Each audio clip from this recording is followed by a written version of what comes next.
et Gaza Jimmy. Bien, aujourd'hui, on est heureux de vous dire qu'en à peu près un an, on a reversé à peu près 22 000 euros grâce à vous, à tous les enfants de Gaza, et 22 000 euros en un an grâce aux collectes du dimanche. Ça n'est pas rien. Donc voilà, merci à vous tous et à vous toutes qui donnez chaque dimanche. L'autre point d'actualité, c'est que comme vous l'avez vu, en termes d'actualité, c'est très très dense depuis quelques jours. Mais nous, on tenait à rappeler un des principes d'Union Palestine-Marseille, au détriment de tout ce qu'on peut dire aujourd'hui. S'il y a bien quelque chose à laquelle on est très très attaché, c'est la question de l'autodétermination de tous les peuples. Ce qui se passe aujourd'hui, que ce soit en Iran, que ce soit en Syrie, que ce soit ailleurs, par l'ingérence des gouvernements occidentaux, bien entendu que nous les dénonçons non seulement ouvertement mais fortement.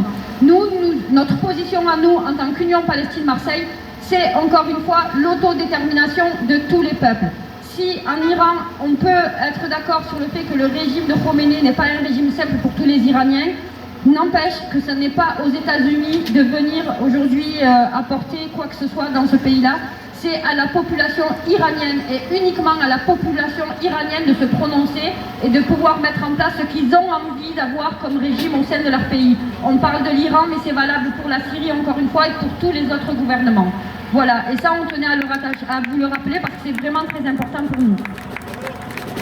Et sans plus tarder, je vais laisser la parole à mon ami Razali pour vous faire un point sur la situation de la Global Soumoud.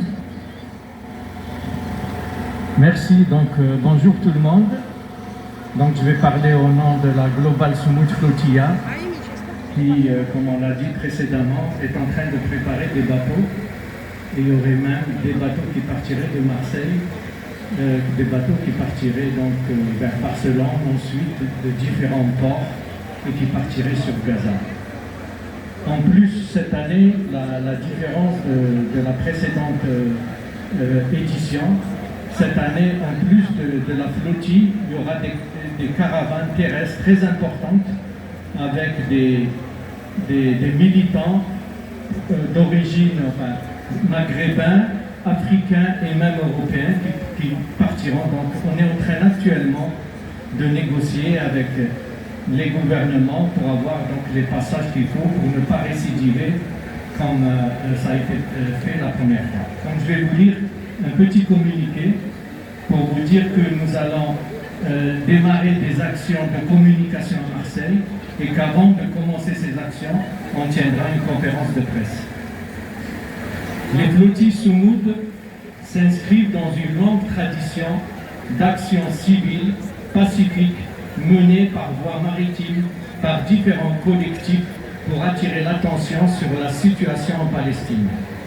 Les images de Gaza, de Cisjordanie ou de Jérusalem ne montrent pas seulement la souffrance du peuple palestinien, elles révèlent aussi une humanité qui refuse de disparaître, d'où le nom de Soumoud.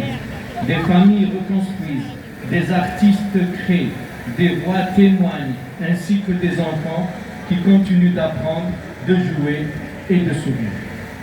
En 2025, elle a éveillé des consciences mondiales par sa mobilisation planétaire, transformer l'inaction en action, secouer les silences et briser l'indifférence. Cette action a fait date dans le combat pour la libération du peuple palestinien. Leur départ depuis de nombreux ports, leur progression vers la côte palestinienne et leur interception susciteront sans aucun doute une couverture médiatique internationale. Chaque traversée devient un grand moment de débat public sur le droit international, sur la liberté de circulation, sur le génocide et la colonisation en Palestine.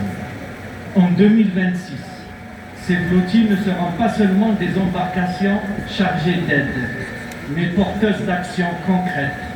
En effet, 100 délégations venant de différents pays, 3000 navigants, de citoyens ordinaires, de soignants, d'éco-constructeurs, d'éducateurs, d'enquêteurs sur les crimes de guerre, de journalistes, de skippers et marins prendront la mer. En plus, d'importantes caravanes terrestres emprunteront en même temps la route vers Gaza à partir d'Afrique du Nord, on l'a dit probablement à partir de l'Algérie, avec des citoyens du Maghreb et du monde entier. La date est prévue pour l'instant, sauf changement, le 12 avril 2026. Des actions de communication à Marseille seront organisées et portées par l'Interorga avant, pendant et après le départ de la flottille et de la caravane. Précisons que l'Interorga compte plus de 16 collectifs mobilisés et engagés dans les manifestations à Marseille, et ce, depuis le début du génocide à Gaza. Nous lançons aujourd'hui un appel urgent pour la participation de chacun à la levée de fonds qui permettra de financer l'achat et la mise aux normes des bateaux. Des documents vous ont été distribués, ils sont en train d'être faits à cet effet avec les QR codes et les liens de la cagnotte. Précisons enfin que des bateaux des différents collectifs partiront de Marseille ou environ pour rejoindre le bateau de la Global Sumut Flotilla dans les différents ports sécurisés et choisis. Merci, je vous remercie.